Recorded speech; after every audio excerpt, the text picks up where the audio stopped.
There are a lot of men in my comments saying that workplaces that have passive-aggressive problems are women's fault. And ladies, there is some truth to that. Women do engage in passive-aggressive behavior. But if it's all women's fault, why are most organizations still run by men? And why are these men still allowing so much passive aggressiveness?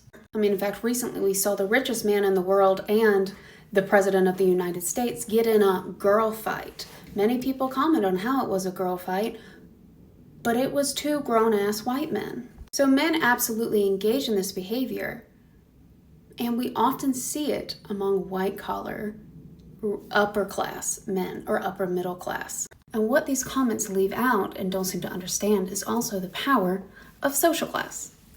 I'm Dr. Nicole Schmidt. I research the unwritten rules of work for the working class and neurodivergence. I've been researching social class for about a decade now, specifically in organizations. In this video, I'm going to talk about alternative aggressions, how we see them at work, how we see them with middle school girls, talk about the gender components, the class components, and what we can do about it. So buckle up, there's a lot to unpack here. A lot of the content in this video will come from my own research on the unwritten rules of work, where I have interviewed and surveyed people who've experienced social class mobility through employment, and I'll talk about the unwritten rules. But I will also include research on bullying, some other insights, but mostly from the book Odd Girl Out, which one of y'all recommended that I read. It was first published, I believe, in the 80s, but there's been a new edition. And you tell me or not if it still rings true. And this book specifically focuses on middle school white girls. But it has interesting insights. It talks a little bit about, in one chapter, the class and race dynamics as well. Because what we consider mean girl behavior and girl fights are really middle school white girl behavior who are in the middle class. And the book talks a lot about how boys will fight it out, literally get into physical aggression, and then they usually move on. And how girls instead don't. They engage in what the author calls alternative aggressions. I'll define what those are. But why, once boys are older and they're adults and maybe they're middle class or higher, why would they start engaging in this behavior too? And that's because of the important role of the environment. Psychologists have been telling us for over 100 years that everybody's behavior is the combination of the individual and the environment that they are in, and men are no exception to that. Nobody is. And in my research on social class, I have found that most white-collar environments, once you are out of the blue and pink collar world, they expect you to not have conflict at all. And that is delusional. While it is a worthy goal to want to have harmony, it's simply not possible. Think of one relationship in your life where you have total harmony. If you've thought of anybody, are you close to them? Like really close. And if you still think that, I encourage you to check on the status of that relationship, especially if you're a guy, because men often don't do anything until it's too late. I wrote an article on that last year. In environments where no conflict is allowed, I call this the unwritten rule of compliance, which is when no one can disagree with you, even if you appear to be asking a question, where you are expected to agree, especially with someone in power, even if it's a terrible idea. This was the easiest chapter to write in my book and the hardest to pick and limit the case studies because there are so many examples of literal tragedies as well as losses in millions and billions of dollars because nobody listened to the whistleblower. When healthy conflict is not an option, when good communication is not allowed, when honest communication is not allowed, people find other ways to let out their aggression. All right, so let's talk about what are alternative forms of aggression. According to the Odd Girl Out author, there was no research on how girls can be aggressive until 1992. And then there was a Norwegian set of researchers who published a study that said that girls are not averse to aggression, they just find new ways to show it. And a quote from the study is, "When aggression cannot, for one reason or another, be directed physically or verbally at its target, the aggressor has to find other channels." They found that cultural rules about how girls are not allowed to show aggression, overt aggression, leads to them finding ways of doing covert aggression. And they said these alternative ways are often ruthless and cruel. After this study, a small group of psychologists at the University of Minnesota continued research where they found 3 subcategories of these alternative aggressions: relational, indirect, and social aggression. Relational aggression is harming others through damage or the threat of damage, to relationships or feelings of acceptance, friendship, or group inclusion. It's doing things like ignoring someone, excluding them socially for revenge, using negative body language or facial expressions, giving them the silent treatment, sabotaging their other relationships, or threatening to end a relationship if they don't do what you want. It can also be things like only doling out love and acceptance or positive reinforcement when that person obeys you and does what you want, and not having the same respect for them and interaction with them when they do behavior that is good for them and not what you have pre-prescribed. It is used as a form of control. Indirect aggression is similar, but it is done in a way where the person doing it can deny that they are being aggressive. It is intentionally covert. And this is what I was talking about in my original passive aggressiveness video. Make it seem as if there's no intent to harm, and if you get hurt, that's your problem. You took it the wrong way. This can also include rumors or social exclusion, but with the denial. I didn't tell them to not hang out with you. I just excluded you from the group chat. Or I just picked the time I knew you couldn't make it, and I do it over and over again. I didn't say that. They took it out of context. Or I told them not to tell anybody. It's really their fault. And the author of the All Girl Out book said that these are most common among middle-class girls, and her reasoning for that was that the middle-class white girls have the most rigid norms around femininity. The sugar, spice, and everything nice version of femininity. You're not allowed to even have a mean thought. So it's not just about not doing things that are aggressive, but also that you are supposed to come across as an angel all the time. Social aggression is intended to damage your self-esteem or your social status within a group. And one of the ways you can do this, the more unclear it is, the better it usually works. And one of the ways middle school girls do this is by the silent treatment.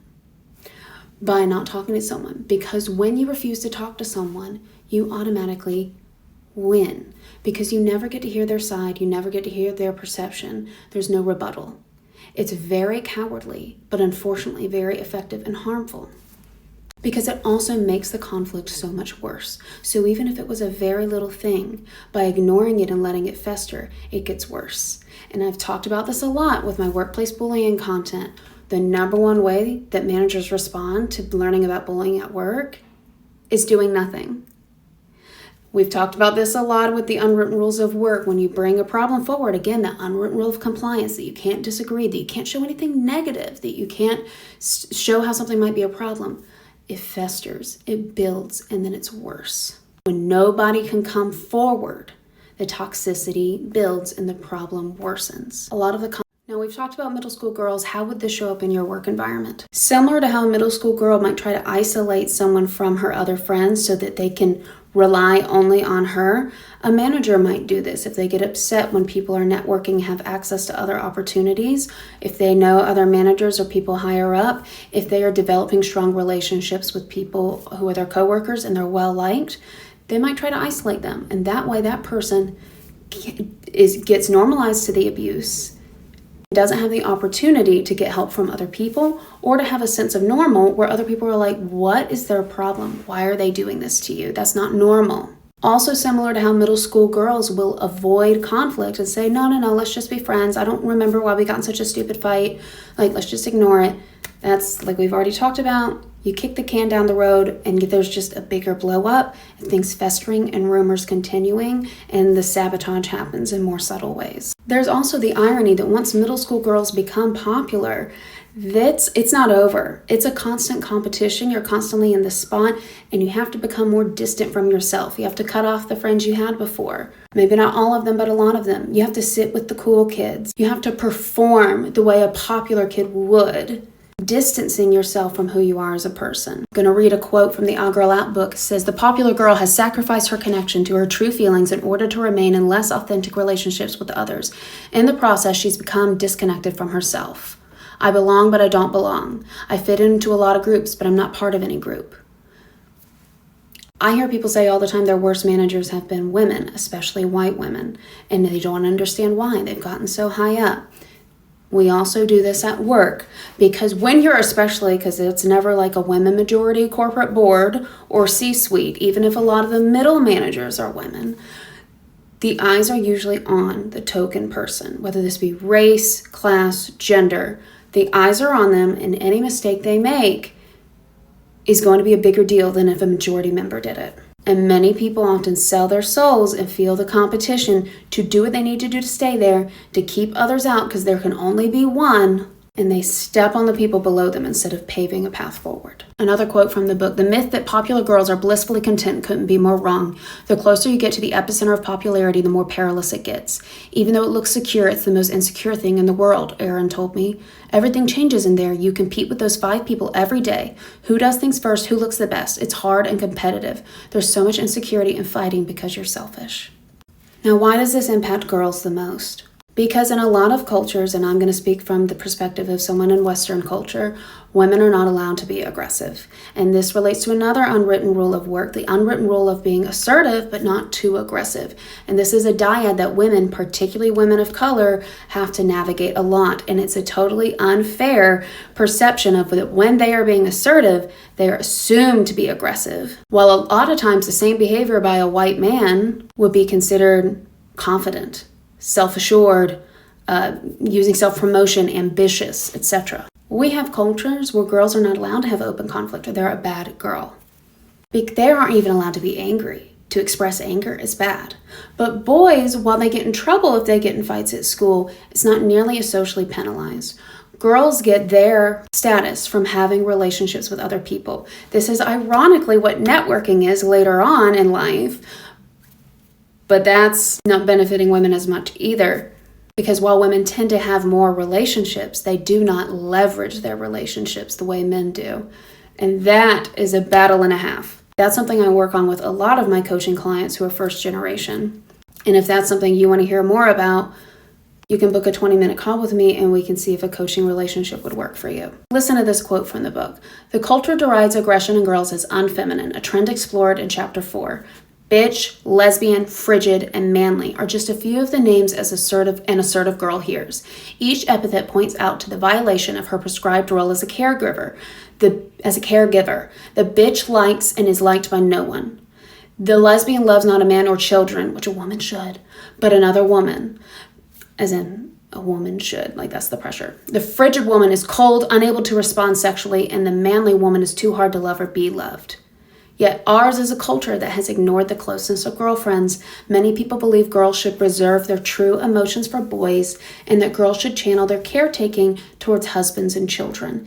Anything up to that life stage is assumed to be practice, if not insignificant. So in a world where women aren't allowed to be angry, aren't allowed to show aggression, but you cannot mandate someone to not feel a natural emotion, they do other shit. The author gives example of girls glaring at each other, then smiling at a friend knowingly, of passing around secret notes. I think the most sinister example I heard was a group of girls trying to tease a less popular girl who said she liked the same band as them, and they literally made up a fake album and were like, "Did you love it?"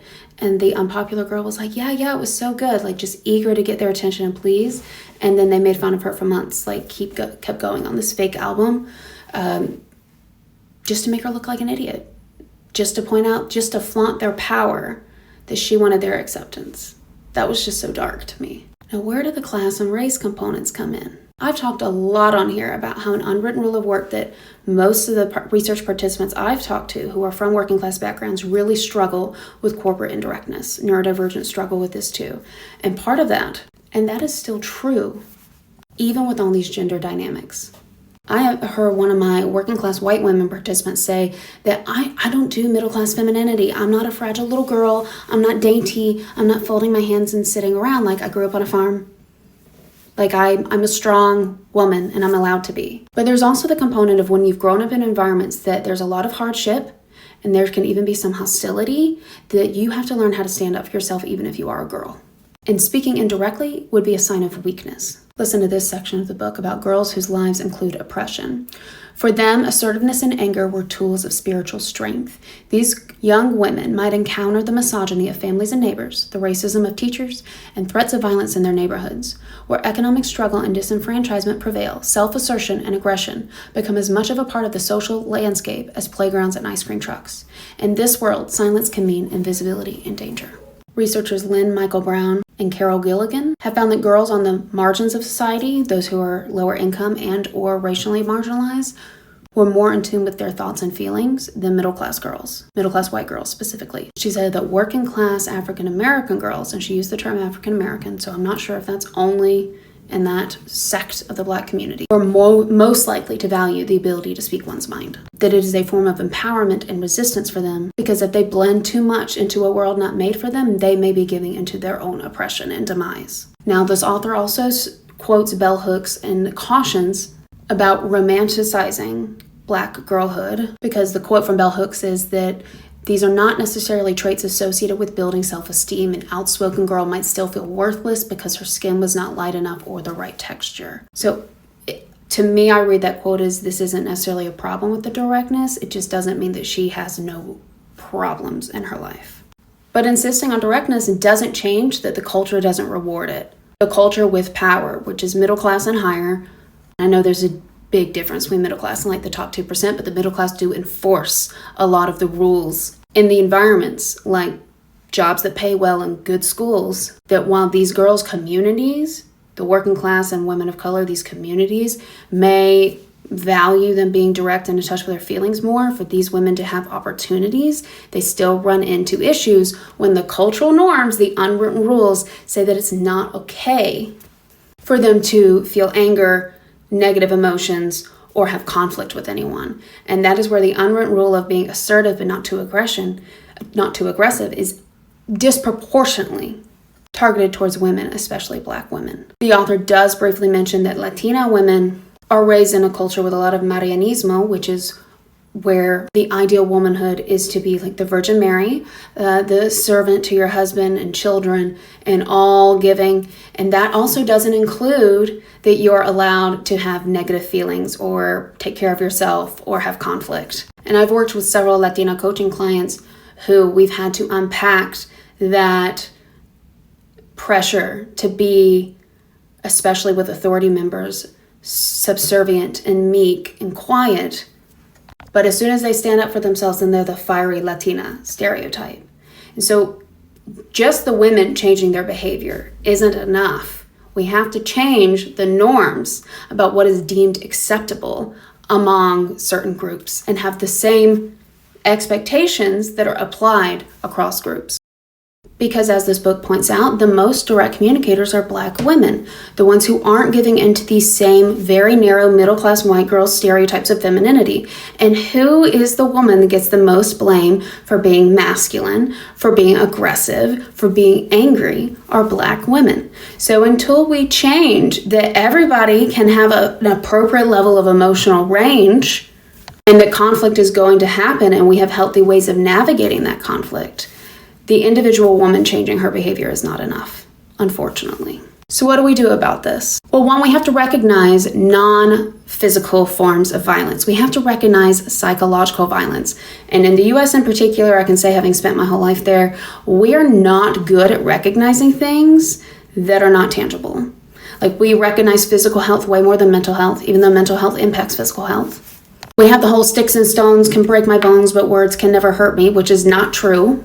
And we have deeply ingrained gender roles that are only getting worse right now. There is a big focus on biology, but we really pick and choose where that happens. Expecting behaviors from one group and not another are problematic for men and women. This is why men have very high suicide rates, because they don't express emotions helpfully that aren't anger and confidence.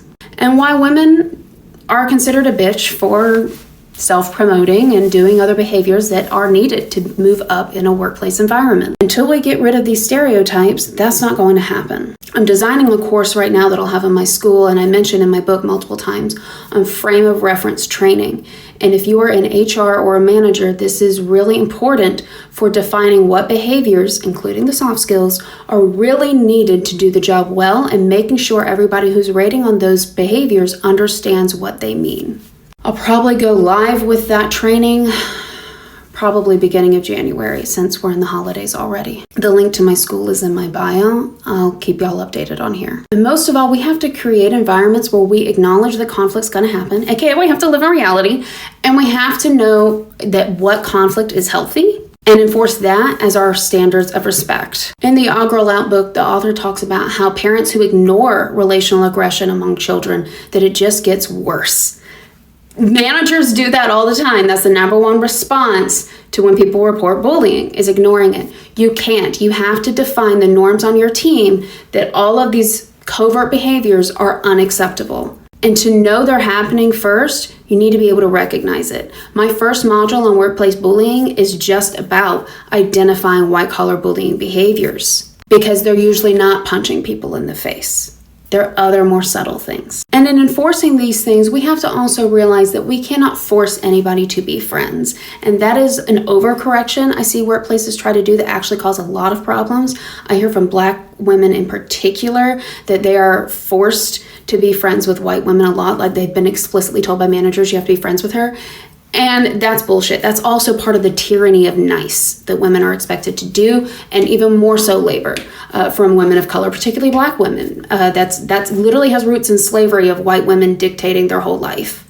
Nobody owes you a relationship. Being denied access to someone in their personal life is normal. That's not automatically bullying. What's bullying is when people mob and all turn against one person.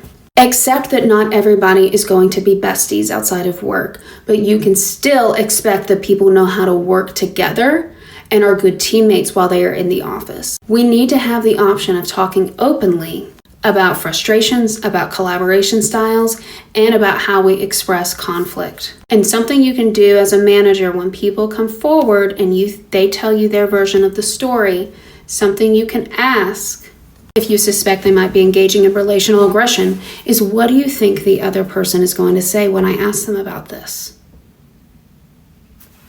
Not only does that ask them to consider empathy for another person, but it also puts them on the spot and lets them know you're going to do your due diligence and that you are not only going to take their word for it. And above all, you need to hold everybody accountable to the same standards, because while we need to get rid of stereotypes, you also can't be letting your favoritism get in there. Because if only some people are allowed to engage in passive-aggressive behaviors, but others aren't, then you are part of the problem.